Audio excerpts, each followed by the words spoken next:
अस्सलाम वालेकुम नाज़रीन, मैं हूं सैफ अली और वेब पेज एजुकेशन में आपको खुशामदीद कहता हूं। सुहेल अफजल की book accounting class Icom part 1 chapter है उसका जर्नल और प्रॉब्लम नंबर 5 सॉल्व करने लगा हूं। क्वेश्चन है on 1 July 2015 Umar started business with a capital of ₹74,000। On 2nd July, purchased goods for ₹14,000 on credit from Amjad. 2 जुलाई को उसने चीज़ें परचेज़ की 14,000 रुपये की उधार पे अमजद से। 10th July sold goods to Aslam for ₹9,000। 10 जुलाई को असलम को 9,000 रुपये की चीज़ें सेल की।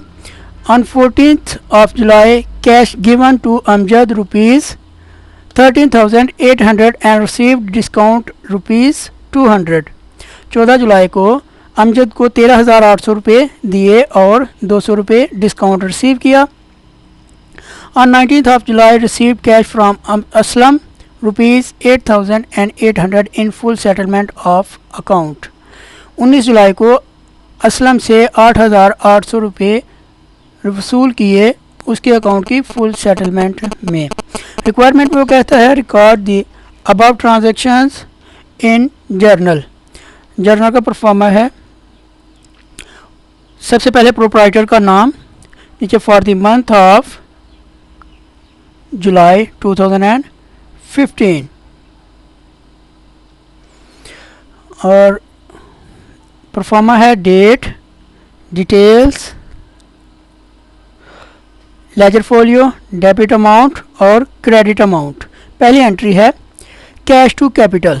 जब कैश इंट्रोड्यूस होगा तो बिज़नेस में कैश आएगा तो कैश डेबिट हो जाएगा और कैपिटल जो है वो बिज़नेस की लायबिलिटी होता है, इसलिए वो क्रेडिट होता है। और इसकी नरेशन होगी being business started with cash और debit amount 74,000, credit amount 74,000। Second entry है परचेज गुड्स फॉर ₹14,000।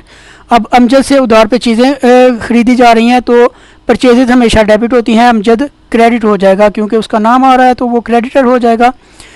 एंट्री होगी purchases account debit to Amjad account credit. Being goods purchased on credit ₹14,000 debit and 14,000 credit. अब 10th जुलाई को चीज़ें फ़रोख्त की जा रही हैं असलम को, तो असलम को अपना डेटर बना लेगा, असलम डेबिट हो जाएगा और सेल्स हमेशा क्रेडिट होती हैं। तो इसकी नरेशन होगी being goods sold to Aslam on credit ₹9,000 debit and 9,000 credit. 14th जुलाई को कैश गिवन टू अमजद ₹13,800 13,800 रुपये कैश अदा किया जा रहा है और 200 रुपये डिस्काउंट रिसीव किया जा रहा है। अब इसकी एंट्री होगी पहले अमजद को लायबिलिटी बनाया हुआ था, अमजद को डेबिट कर देंगे 14,000 रुपये से, कैश उसको दे रहे हैं 13,800, कैश क्रेडिट हो जाएगा और जितना डिस्काउंट रिसीव कर रहे हैं वो इनकम हो जाएगी, डिस्काउंट रिसीव अकाउंट क्रेडिट हो जाएगा। एंट्री होगी Amjad account debit, cash account credit to and discount receive account credit. Being cash paid and discount received, ये इसकी नरेशन हो जाएगी। 14,000 रुपये अमजद को देने थे, उसको 13,800 दिए और 200 रुपये डिस्काउंट रिसीव किया। नेक्स्ट एंट्री है received cash from Aslam ₹8,800 in full settlement of account. उससे 9,000 रुपये लेने थे असलम से, तो जितने कम ले रहे हैं वो एक्सपेंस हो गया। सबसे पहले तो कैश को डेबिट करेंगे, जितना कैश आ रहा है 8,800 से, और उससे टोटल 9,000 रुपये लेने थे, 200 रुपये कम मिल रहे हैं, वो डिस्काउंट अलाउ के मद में चला जाएगा। और डिस्काउंट अलाउ खर्चा है, एक्सपेंस है, discount allow debit and Aslam account credit. Entry है cash account debit, discount allow debit and Aslam account credit. 8,800 रुपये कैश आ गया, 200 रुपये कम मिल रहे हैं तो वो डिस्काउंट अलाउ हो गया और असलम टोटल क्रेडिट हो गया 9,000 रुपये से। Being cash received and discount given, ये इसकी नरेशन हो जाएगी।